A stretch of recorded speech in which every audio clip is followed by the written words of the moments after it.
Hello everyone, Jeff Gold for the Gold Patrol. I'm out here at the media trucks here on James Holmes, who's been here all a week in Arapahoe County, Colorado.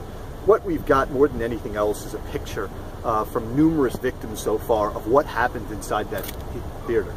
They all describe being in a great mood, coming to see this midnight show, premiere.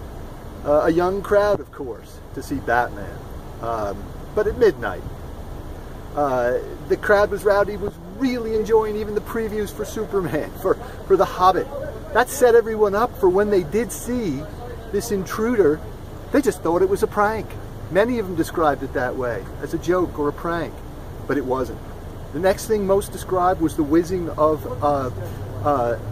tear gas. Some didn't know what it was, they just heard the whizzing, but soon enough, the place filled with tear gas. And then the pops. Some said firecrackers, some said popping noise. Some knew it was gunshots. There were shotgun blasts, which is, you may have already known if you've been watching this stream, caused horrific injuries of just shrapnel in the faces and the bodies, killing some. And then the AK-16, which, you know, is such a high-powered rifle that shot through many people. Injuries through their shoulders and back, through one leg into the other. People all went to the ground. There were a lot of buttocks injuries because he was still shooting when people were on the ground. That's what people remember. But you know what? They went into greater detail because they were trying to get out of there. Eventually, all the first responders got in after the movie was still blaring. The sirens had now come on. Strobe lights came on in the theater, making it an otherworldly place, described as one witness as Pandemonium. When I listened to this, I kept thinking to myself, you know, the scope of this type of a tragedy, it's smaller, but it reminded me of 9/11.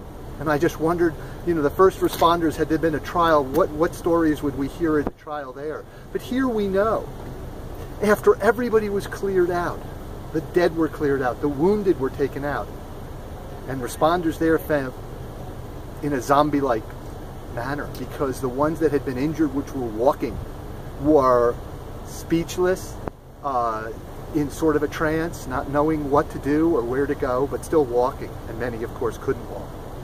But then, when the news spread, the family members started to call, and there were all these cell phones left in the theater. And slowly but surely, they started to ring, or have music, or start to vibrate one after another in this what was at once a packed theater. An eerie sight. Strobe lights now down.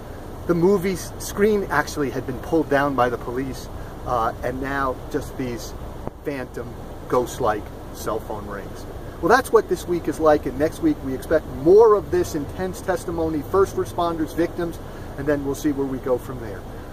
Thanks for joining us. Remember, there's a half a day, or a little more than a half a day tomorrow. We're streaming it live at the Gold Patrol, and then they're off on Friday, and we'll be back next week to cover it for you. Jeff Gold for the Gold Patrol.